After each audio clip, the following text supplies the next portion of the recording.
Bien, bonjour les pyjamateuses, bonjour les pyjamateux, ça commence à sentir bon. Dernier chapitre de Terminal LES de l'année et peut-être dernier chapitre de maths de votre vie. Loi à densité. Qu'est-ce que c'est que ce chapitre? Ce sont des probas. Là, ici, là, la différence avec le précédent chapitre qu'on avait fait tient à l'univers. L'univers, c'est les réponses possibles et prévisibles d'une expérience aléatoire. Jusqu'ici, toutes les expériences qu'on faisait possédaient un nombre fini d'issues possibles. Donc l'univers comportait un nombre fini de résultats. Donc quand on faisait une binomiale, on pouvait réussir 0, 1, 2, 3, 4, 5, 6, 7 fois, 10 fois si on la faisait, si on la répétait 10 fois de suite, mais voilà, il n'y avait pas une infinité de résultats possibles. Là ici, on va voir des exemples dont l'univers est un intervalle de R. Qu'est-ce que ça change? Eh bien, ça change que là, ici, on pourra tomber sur n'importe quel nombre entre A et B. Et donc, il y aura une infinité d'issues possibles. Du coup, le raisonnement qui consiste à faire nombre de cas favorables sur le nombre total de cas ne pourra jamais marcher, puisque le nombre total de cas, c'est une infinité de cas possibles.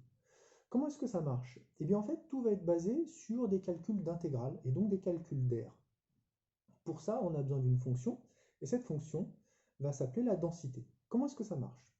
Eh bien là, ici, on se pose sur un intervalle R de la forme AB, un intervalle fermé. Il faut que la fonction dont on aura besoin, la fonction de densité, soit définie, continue, positive, et telle que l'intégrale de a jusqu'à b de f de x dx soit égale à 1. Pourquoi est-ce qu'il faut qu'elle soit définie, continue et positive? Parce que si elle n'est pas définie, continue, positive, on ne peut pas calculer d'intégrale qui donne une R. Là, ici, ce sont les trois conditions qui sont nécessaires pour que l'intégrale donne une R.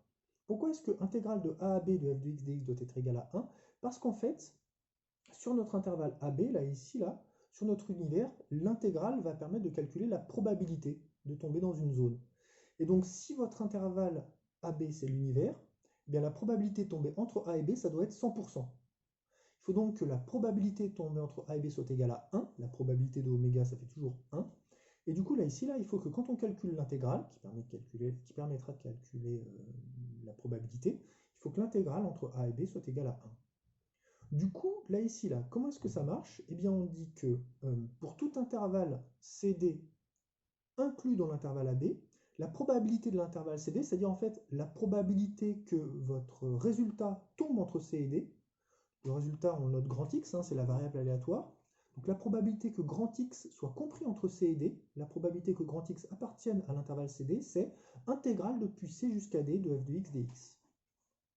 Du coup, là, ici, là, 4 exemples. Eh bien, on a 4 fonctions, et la question c'est lesquelles définissent une loi de probabilité, lesquelles sont des densités. Et ensuite, déterminer la probabilité de l'intervalle 0,25-0,5. Cette notation n'est pas terrible, j'aurais pas dû la garder. En fait, c'est la probabilité que grand X tombe entre 0,25 et 0,5, c'est-à-dire la probabilité de tomber dans la zone verte, que je vous ai mise là, ici, là. Du coup, on regarde celles qui définissent une loi de probabilité, on regarde quelles fonctions correspondent bien à la définition, et ensuite on calculera la probabilité de tomber dans la zone verte. Alors le premier exemple, qu'est-ce qu'il faut pour que f1, la première fonction, marche? Bien, il faut qu'elle soit définie, continue, positive. Là ici, on voit qu'elle est définie, continue et positive, puisque c'est une fonction constante qui est toujours égale à 0,5, il n'y a aucun problème.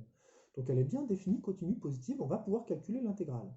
Ensuite, on nous dit que ça doit être une loi de probabilité continue sur l'intervalle 0,2. Ça veut dire qu'en fait, on doit avoir 100% de chance de tomber entre 0 et 2. Il faut donc que quand on calcule l'intégrale sur l'intervalle 0,2, ça donne 1. Là, ici, ça marche. Intégrale depuis 0 jusqu'à 2 de f1 de x dx est bien égal à 1. Pourquoi? Parce que c'est l'aire comprise sous la courbe sur l'intervalle 0,2. C'est un rectangle. Ce rectangle, il a pour longueur 2 et pour hauteur 0,5. Longueur fois largeur, 2 fois 0,5, ça fait bien 1. Donc la probabilité de tomber entre 0 et 2, là ici, est bien égale à 1.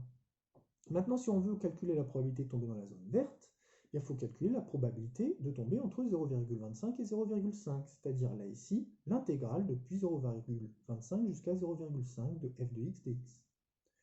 Comment est-ce qu'on calcule cette intégrale? Il va y avoir plusieurs possibilités dans ces exercices. Soit vous avez une fonction très simple, comme ici, et du coup vous obtenez une forme très simple. Là ici, la forme verte, c'est un rectangle. Du coup, le calcul est facile, on fait longueur fois largeur, 0,25 fois 0,5, et ça donne 0,125. Soit, eh bien, soit on calcule l'aire verte en faisant une intégrale, mais pour pouvoir faire l'intégrale, il faut connaître la primitive. La fonction f1, c'est une fonction constante qui est égale à 0,5.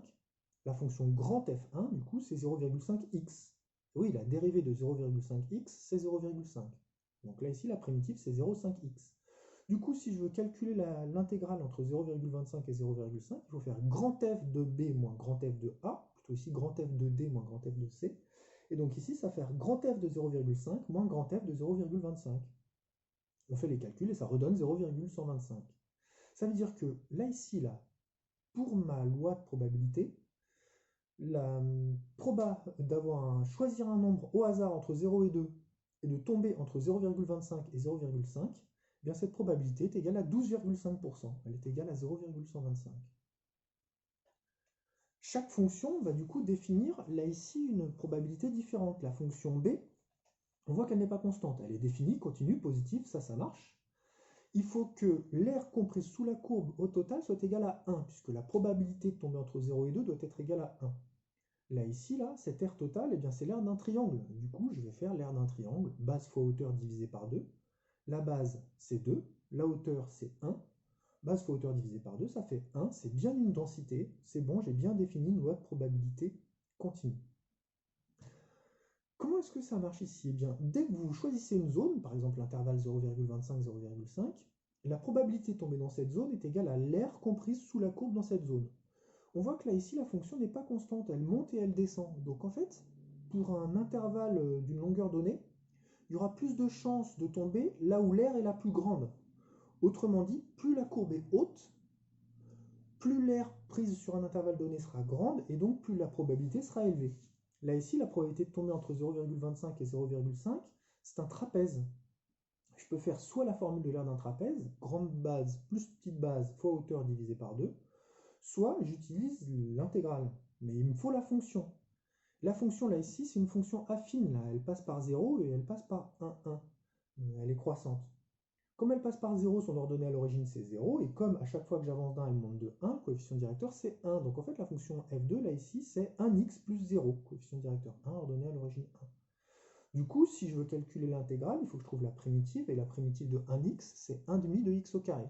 Et du coup, il faut faire grand F de D moins grand F de C pour avoir la probabilité de tomber entre 0,25 et 0,5. Il faut faire grand F de 0,5 moins grand F de 0,25 pour calculer l'intégrale. Là, ici, là, ça me donne 0,09375, c'est-à-dire que la probabilité avec cette fonction-là de tomber sur un résultat qui serait compris dans l'intervalle 0,25-0,5, la probabilité de tomber dans la zone verte est égale à 9,375%. Si vous choisissez avec cette fonction-là, cette fonction de répartition, un nombre, eh bien la probabilité qu'il tombe entre 0,25 et 0,5 est de 9,375%.